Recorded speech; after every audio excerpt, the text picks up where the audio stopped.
This woman stepped into the airplane bathroom, never imagining it would save her life. Just as she was about to return to her seat, the plane began violently shaking. The sudden loss of gravity threw her into the air. When she regained consciousness, she found herself surrounded by wreckage. Opening the door, she was shocked to discover a snowy landscape stretching before her. Searching through the debris, she located her family, but they were frozen solid. Suddenly, a man emerged from the plane wreckage. They realized they were the only survivors.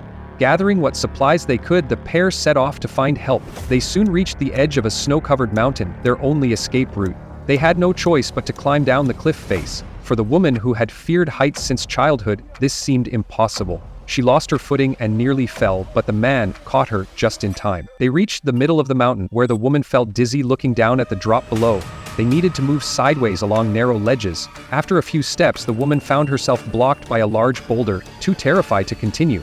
The man reached out his hands to help pull her across. Despite her trembling legs, she fought through her fear and made it over. As the man tried to continue, he discovered there were no more ledges ahead. They were stranded halfway up the mountain, unable to move forward or back. In a desperate moment, the man jumped down and landed safely on a tree below. He called up to the woman, insisting this was their only option. Though paralyzed with fear, she finally jumped, landing on him. After catching their breath, they continued their journey, soon arriving at another snow-covered mountain. Walking ahead, the man spotted a cave and called for the exhausted woman to hurry. Just as he was about to help her, he saw something terrifying and shouted a warning. The woman turned to see a massive avalanche rushing toward her. Frozen with fear, she was instantly buried beneath the snow. After the avalanche passed, the man who had taken shelter in the cave rushed out to search for her. Trapped under the thick snow and barely able to breathe, the woman could only wait as the man desperately dug with his bare hands,